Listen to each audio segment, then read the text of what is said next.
boy, talk about bad timing. Last week, Albert, my producer, and we put together a podcast in the, in the early afternoon. And it was a pretty good podcast talking about the issues of the week. And we had some nice clips in there.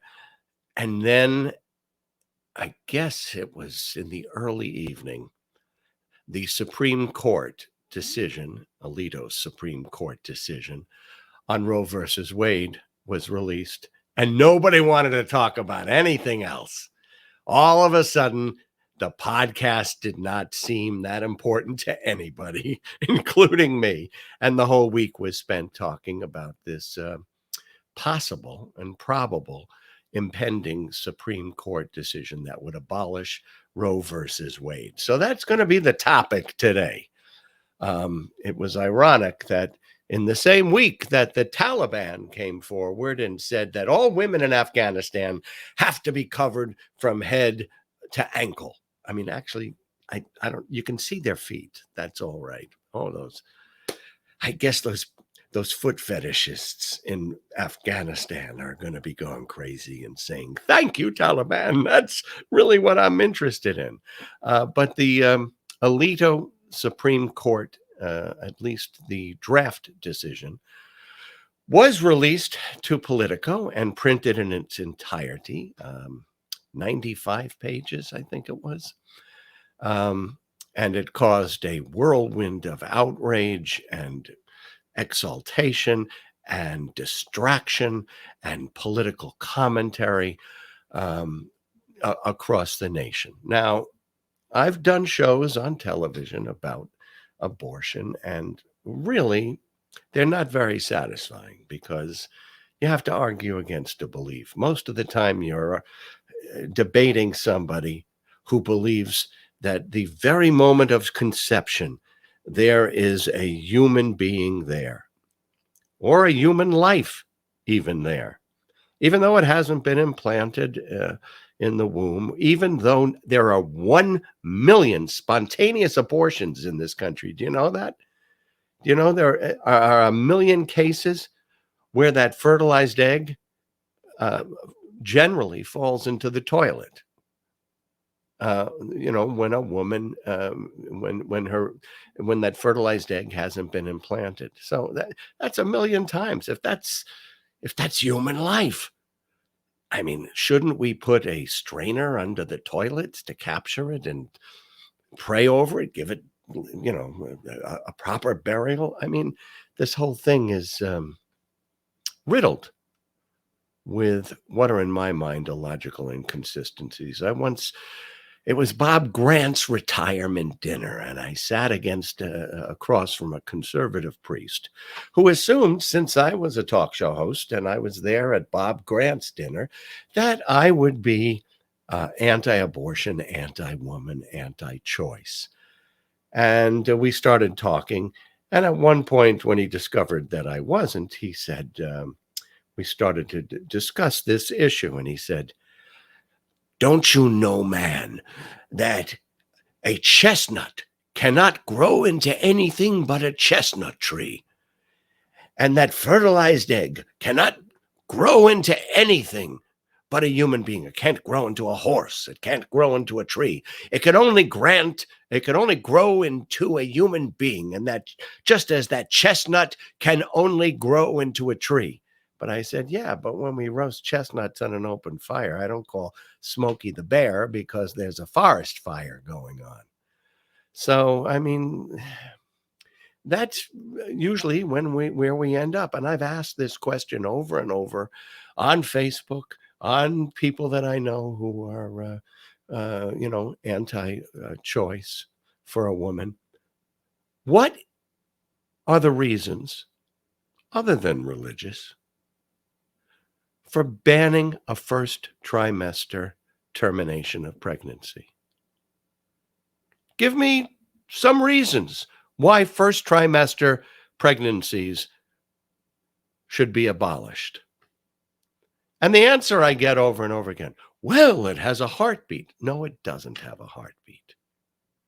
They call them heartbeat bills, but at 6 weeks, there's no heart. There are a clump of cells that start to have, an electrical pattern that is manipulated.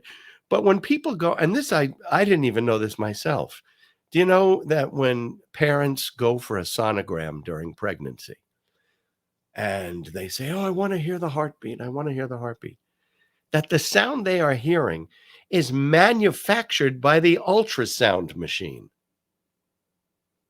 They are not listening to a heartbeat.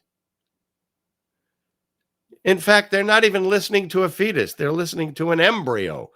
An embryo becomes a fetus after 8 weeks of pregnancy, not 6. And a heart in a fetus does not develop until the 20th week. If you don't believe me, go look it up. Go look at the American College of Obstetricians and Gynecologists who say what is interpreted as a heartbeat is actually electrically induced flickering of a portion of the fetal tissue. It will become a heart in 20 weeks. The term heartbeat is not anatomical and clinically real at that stage of pregnancy. And listen, if we're talking about this being a heartbeat, people who are brain dead have a heartbeat, and yet they're legally declared dead. Is that a human being there too, still alive?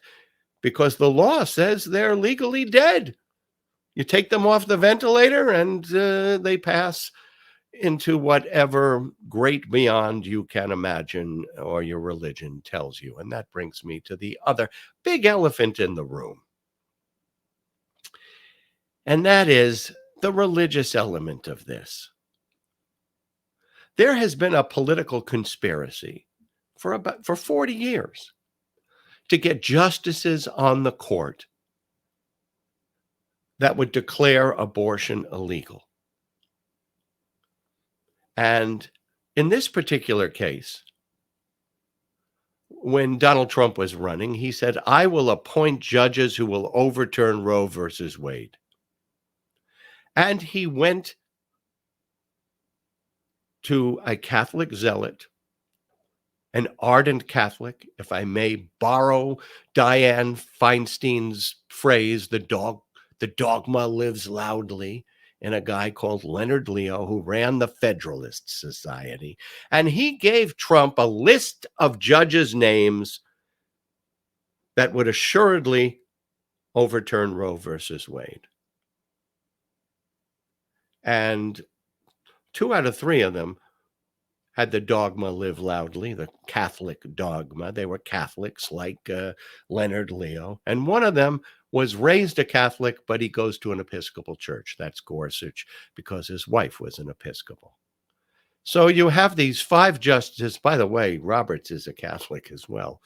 And so is Justice Sotomayor.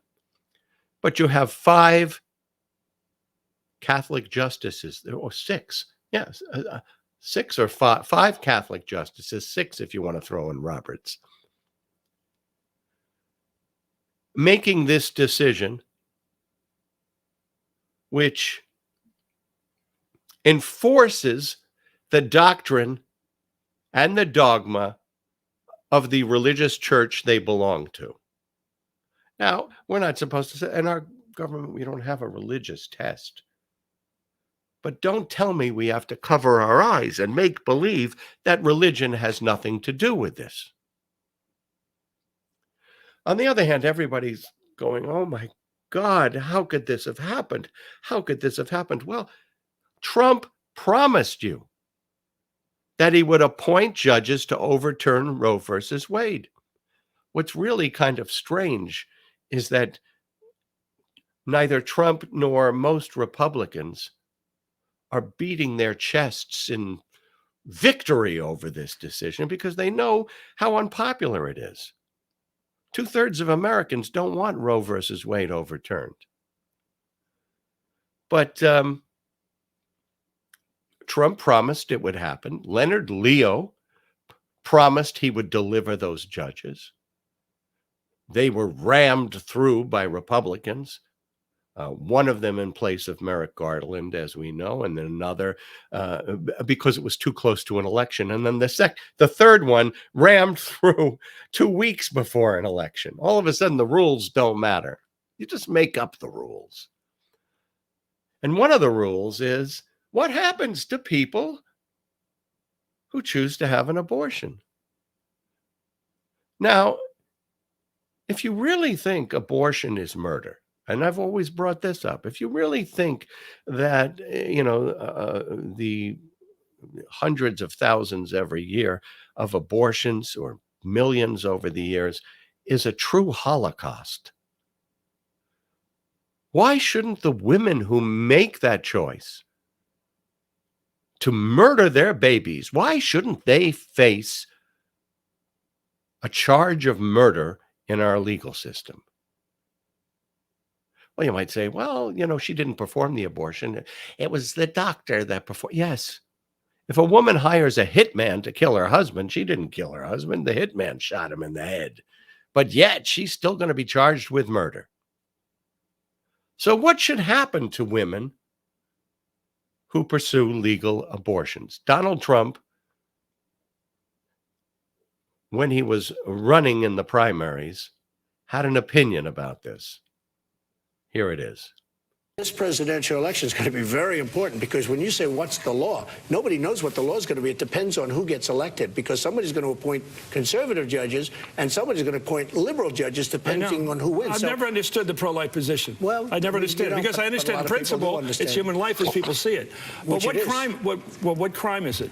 Well, it's human life. No, should the woman be punished for having an abortion? Look. I would say that it's a very serious problem, and it's a problem that we have to decide on.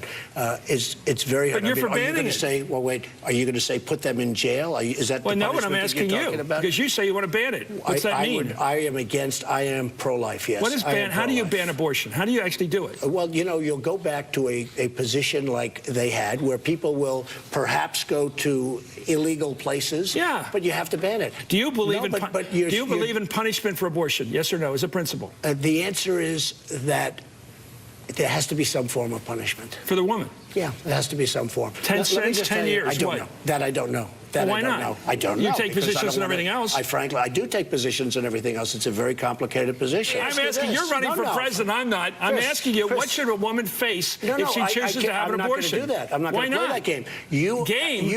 You said you're pro-life. I am pro-life. That means banning abortion. And so is the Catholic Church pro-life. And so is the Catholic Church pro-life, as Leonard Leo and his appointees knew very well. Now, Trump later backtracked from that statement when he came under attack during the primary from some of the other candidates. But there are states now that want to charge felony a crime with a person performing abortion. I don't know whether it's going to involve the woman, but if the woman solicits the doctor to perform the abortion, I mean, come on. If it's a felony crime for the doctor, shouldn't there be a criminal prosecution for the woman that solicits the crime? Another thing that you'll hear, you'll hear today about, the protesters in front of the Supreme Court justices' houses. Well, the White House did release a statement that those demonstrations, are, if they're legal protests, and usually what they're doing is they're walking by their homes, they're legal. And the White House has decried any violence. I'll tell you this, I'll be concerned about that. Once they knock down police barricades, hit police officers in the head with their signs, and storm inside Clarence Thomas's house saying, let's hang him, let's hang him. I'll be concerned when it approaches that degree of intimidation and bullying. Clarence Thomas, we shouldn't be bullied. Well, Americans shouldn't have their right of protest suppressed either. Now, there was a fire that was set in anti-abortion clinic in Madison, Wisconsin. And of course, that is a terrible thing. And I don't know why there aren't cameras there recording, something like that. They have cameras at abortion clinics. And it wasn't that long ago, it was a little over a decade, that O'Reilly was on television every day describing George Tiller, an abortion doctor, as a baby killer. He's a baby killer. This man is out there killing babies. And then one of these anti-abortion religious nutcases came out with a gun and shot George Tiller to death, the doctor to death. And ironically, I believe it happened while he was at church. Not the murderer, after George Tiller was at church. So yeah, these things do get inflamed. And I had to laugh. Peggy Noonan wrote a column that said, "Oh, now that everybody will get what they want, those states that have that allow abortion, they'll be able to do that, and those states that don't, and this won't be such a divisive issue anymore." Andrew Sullivan had a similar kind of argument. No, this is still going to be decisive, and for quite a long time. Now, there are a few things that I'd like to point out. One of them is they keep bringing up Justice Ginsburg said that she didn't think this decision was very strong, Roe versus Wade. Well, believe me, Justice Ginsburg was adamant about a woman's right to choose. She just thought it should have rested upon a different argument, the Equal Protection Clause, something that would rest upon the rights of women themselves rather than a right of privacy. So I wonder if it's possible for somebody to start a lawsuit against this and use a different argument. Now, I know if the Supreme Court comes out and bans it, that's one thing. But if you use a different argument, I wonder if that sort of pleading is allowed. Now, Alito said this was an egregious decision. In fact, in his blistering and cynical and outrageous decision, citing a 17th century jurist who burned witches. I'll get to that in a moment. If this was so egregious, how did so many Republican jurists appointed to the Supreme Court by Republican presidents, how did they endorse it? Roe versus Wade originally was a 7-2 decision. Potter Stewart, Republican. Justice Blackmun, wrote the opinion, Roe versus Wade, Republican, appointed by a Republican president. Warren Burger, the Chief Justice, appointed by a Republican president. And then 20 years later, Casey versus Planned Parenthood, they adjusted the circumstances, but they endorsed the idea of the legal validity of abortion. And you had Blackmun still on the court, appointed by a Republican, Souter, appointed by a Republican, O'Connor, Kennedy, all Republicans. It's so egregious, they couldn't see how egregious it was. Now, you may disagree with the decision, but if you think it's egregious, how could so many Republicans, how could so many bipartisan decisions have looked at this over so many decades and not noticed that it was something that's egregious should be identifiable to a variety of people as being wrong, as being bad. Now, I said I would talk about Justice Matthew Hale, jurist Matthew Hale. He was a 17th century jurist that Justice Alito mentions 9 times in his leaked draft. This is a guy that said a husband could rape his wife as often as he wanted, that he presided on cases where 2 women were burnt as judges. And Justice Alito cites him 9 times once every 10 pages. Now, if he's going to cite this 17th century misogynist, do you know there was something called the Buggery Act of 1533 in England? If you don't know what buggery is, go look it up. I'm not going to explain it to you right now. But it basically outlawed homosexual acts. And you know what the penalty was? Death. In 1861, that lasted up until 1861, Offenses Against the Person Act. They rescinded the death penalty. You only got 10 years for being gay. And of course, you might remember Oscar Wilde and his time in the Reading jail. So if we can rely on Matthew Hale to show our historical precedents for 21st century court decisions, why can't we rely on the Buggery Act? Why can't we rely on the Offenses Against the Person Act? Both of these are English law. Both of these are historical English law. Actually, and the Buggery Act was well known probably to the founders of the Constitution, or at least known, if not well known. Now, let me point out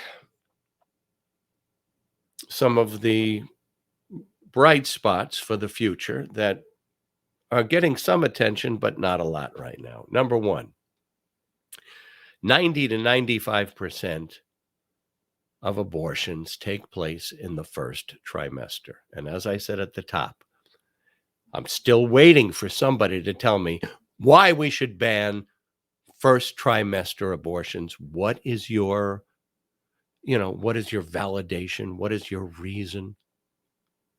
What is the purpose of that? But 90 to 95% of them take place in the first trimester. The first trimester is 12 weeks. So even in those states that have a 15-week abortion ban, I think the one in Florida that we have now is 15, or that will kick in, is 15 weeks. The one in Mississippi was originally a 15-week ban. That would allow every first trimester abortion, which would be 90 to 95% of them. The problem is that's not good enough for these people. That's not good enough for the religious zealots. That's not good enough for the 1/3 of people that want to have control over a woman's body.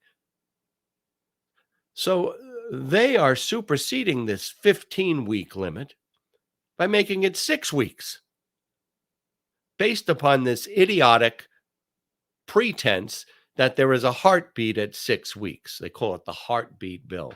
Whereas, believe this is like the Scopes trial. It's like trying to say the Scopes trial had nothing to do with religion. Oh, it's about parental rights, about how their children are going to be taught in school.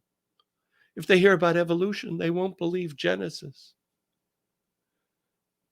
I mean, we've got to stop acting like we have blinders on our eyes when some things are obvious and are obviously egregious. Now, one of those things that got a lot of attention this week was the Republican effort to distract from the decision itself and focus on who is the leaker. Look what they've done. Look what they've done to the court. Look what they've done. Well, first of all, it isn't the first time. Even Roe was leaked. It was only leaked hours early. But this thing was leaked. This draft decision was leaked. It's a draft decision, remember, but it was leaked about, I don't know, 5 weeks before the ultimate decision of the court will be released. So it's 5 weeks. And those people say, oh, it's a liberal plot. They're trying to get people. It would make more sense to wait for the real decision and have people fired up closer to the upcoming election in November. There are other people who say maybe it was Ginny Thomas. And there is some conjecture that it was leaked by a conservative element of the court because John Roberts is trying to swing at least 2 justices over to something less severe, something that would validate the 15-week Mississippi banning of abortion after 15 weeks, but leave Roe versus Wade intact, which would mean we'd come down from legalized abortion up to 24 weeks and down to 15. And, Roberts, in fact, one of the interesting things is just days before this decision was leaked, the Wall Street Journal printed an editorial saying that Roberts was trying to sway people on the court, that the court was going to overturn Roe versus Wade, but Roberts wanted something that was a little more compromising. Now, how did they know that? And today, the Washington Post, I can't remember whether it's 2 or 3 sources, have revealed to them the inner workings of the court, and the Washington Post identifies them as conservative sources. But they describe the activities and the arguments in deliberations of the court. Now that's a leak. So, eventually we'll forget it. We'll see the actual decision. We'll forget all about, this leak of the draft transcript. But what we'll be left with is a decision itself. Hey, maybe we'll all be psyched out and Roberts will succeed in swinging over one. I doubt it, because the dogma lives loudly in some of these Supreme Court justices. But if you want to find out who the leaker is, I would suggest that you hire Dick Bey to go in. Because for years on my show, I got guests to confess to all sorts of things. I had a spotlight I would throw on them. And if someone lied to me, I would say, you can fool Ricky Lake. You can fool Oprah Winfrey. You can pull the wool over Jerry Springer's eyes. But you can't fool Dick Bey. Detective Dick Bey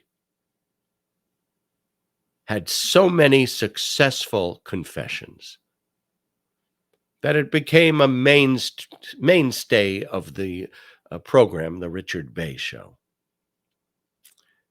One of the things, well, I'll tell you afterwards. If you want to see 2 of them, here they are. It was a dark and stormy night. I was alone in the office, reviewing past cases. And what stories they were. I had more stories than the Empire State Building. Once again, it was time for true confessions. And you're going to hear the best confessions I have ever heard. Over the years. Our first story is an old one. In fact, it's so old. Take a look at Detective Dick Bey's face. The years have not been kind. You love this man, don't you? Yes, I do. And he's been telling us how much he loves you. In fact, he loves you so much you're going to have a baby together, a child together to... We have one already. You do? Yes, Oh, we have okay. one. But he did propose to you? Oh, yes. So how come you're not married yet? Tell him why we're not married. Well, what do you think is the reason he didn't marry? I have no idea. I think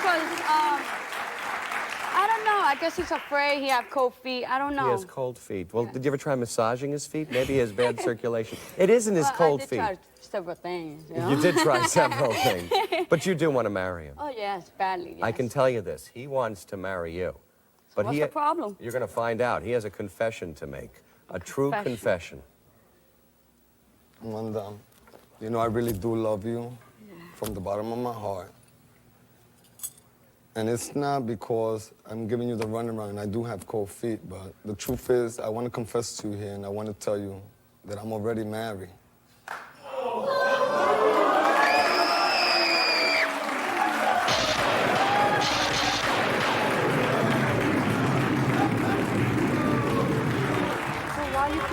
To me. Because I really do love you. And I want you to stand by me and help me get through this. Wanda needed a little convincing, but Freddie wasn't going to give up so easily. I love you so much, I couldn't tell you. You love him, don't you? Yes, I'm telling you now, and I don't want you to leave me. I want you to stand by me. We do have a baby girl. Yes, we do.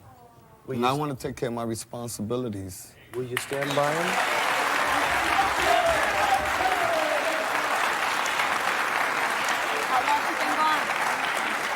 He's been gone for about 1.5 years already. And the only reason I want to be with you is because you are a good mother to my kids. And my kids love you. If he can find her, he will divorce her. And then he will marry you. That's what he told us. I think if there's a will, there's a way, and I will find this woman to get a divorce from her.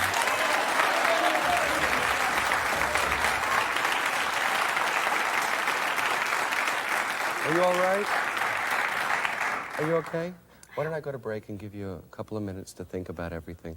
But you do love him. Yes. And you're going to stand by him? Yeah. Our next confession could be the most happy confession of all. It does have something to tell you, something that you don't know. But before she tells you, you must be a little bit hungry, right? We got something special for you back here. Can we bring out that special meal?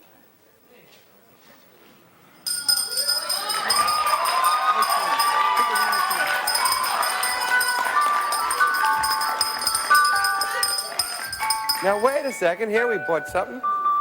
Here. Here, wait. Before you feed it to her, let's give him some. Here. Would you like to eat some of this?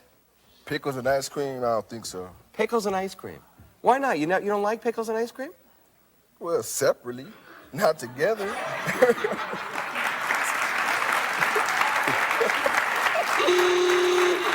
There are some people who love pickles and ice cream. You know who loves pickles and ice cream?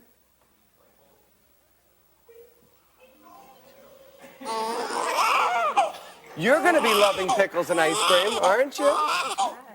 Tell him why you're going to love pickles and ice cream. Well, remember that night I told you to come over when we broke up? Remember we was hitting it all night.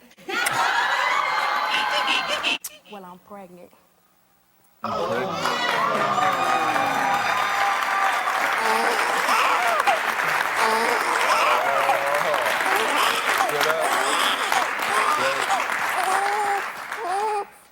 Well, that's good news. Well, then give her a kiss and a hug. You can fool Ricky. You can fool Oprah. You may pull the wool over Jerry Springer's eyes, but you can't trick Dick Bey. Well, Justice Roberts, just unleash me on that Supreme Court, and Detective Dick Bey will find out who the leaker is. I'll get them to confess. By the way, watching that, it was miraculous, the crew I had helping me put that show together. They built that set. They, Walter with the sound effects that he came up with and the music underneath it all. And the producers who ran out and got me the props and the hat. I also look at that and go, oh my God, I smoked cigarettes for so many years. I've been chewing nicotine gum for the last, I don't know, well, since I was 50. So 20 years I'm chewing nicotine gum. Like Obama. When he was in public and it was over a long period of time, he'd be chewing that nicotine gum. Well, anyway, it's about time for me to get a piece of nicotine gum, get my fix of nicotine, and it's about time for me to say to all of you out there,